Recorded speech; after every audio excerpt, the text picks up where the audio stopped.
est-ce que le chrétien doit être riche? C'est la question qu'on traite cette semaine. Nous avons vu les 3 niveaux de la prospérité. Nous sommes dans Genèse 1, verset 28. Donc aujourd'hui, je vais te permettre à faire ce petit exercice pour définir là où tu es dans les 3 niveaux. Donc nous avons le niveau abondance, c'est la fécondité où je ne manque de rien, où j'ai le minimum vital, tout ce que j'ai besoin pour vivre une bonne vie. Je ne manque pas de nourriture, je ne manque pas d'habits, j'ai un endroit, mais mes besoins premiers sont satisfaits. Donc on rentre dans le deuxième niveau qui est, je l'appelle pré-surabondance, c'est le niveau de multiplication. On est dans Genèse 1, le verset 28. Donc le niveau 2 qui est le niveau de multiplication ou pré-surabondance, c'est là que j'ai ce qu'il me faut et je peux aider quelqu'un d'autre. Donc j'ai ce qu'il me faut, je suis une bénédiction pour moi, je deviens une bénédiction pour les autres. Donc la surabondance, c'est lorsque j'ai ce qu'il me faut, j'aide plusieurs personnes maintenant. J'aide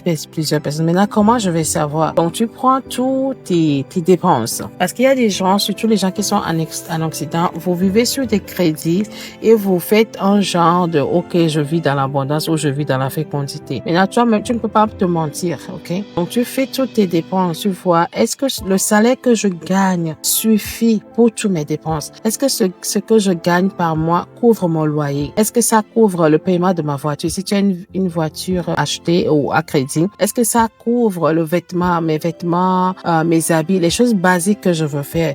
Par exemple, je veux amener mes enfants jouer quelque part. Est-ce que mon salaire suffit pour faire toutes ces choses-là? Lorsque ton salaire ne suffit pas, donc, c'est là que tu es dans la pauvreté parce que tu n'es même pas encore au niveau 1, au niveau fécondité. Parce que le niveau 1, c'est lorsque tous tes besoins sont satisfaits. C'est vrai, tu n'as pas une vie extravagante, mais tu ne te lèves pas le matin que tu vas demander à quelqu'un, oh, donne-moi $5, j'ai pas de quoi manger, mes enfants n'ont pas de quoi manger. Certaines personnes, vous gagnez suffisamment d'argent, mais c'est la mauvaise gestion qui vous amène là-bas. Parce que moi, je reçois beaucoup de personnes qui me font les demandes, oh, il y a l'électricité qui est coupée à la maison, il y a ci, il y a ça. Mais quand tu vois certaines des personnes qui font les demandes, c'est juste des gens qui ne font pas une bonne gestion. Donc, mon devoir pour vous ce week-end, on est vendredi aujourd'hui, mon devoir pour vous, c'est de vous asseoir. Faites tout le total de vos dépenses. Si vous avez des cartes de crédit à payer, faites tout ce total-là et voyez que ce soit votre salaire, que ce soit votre commerce. Est-ce que ce que je gagne, mon bénéfice me permet de vivre à ma faim? Que Dieu vous bénisse. Je vous retrouverai la semaine prochaine pour d'autres exercices.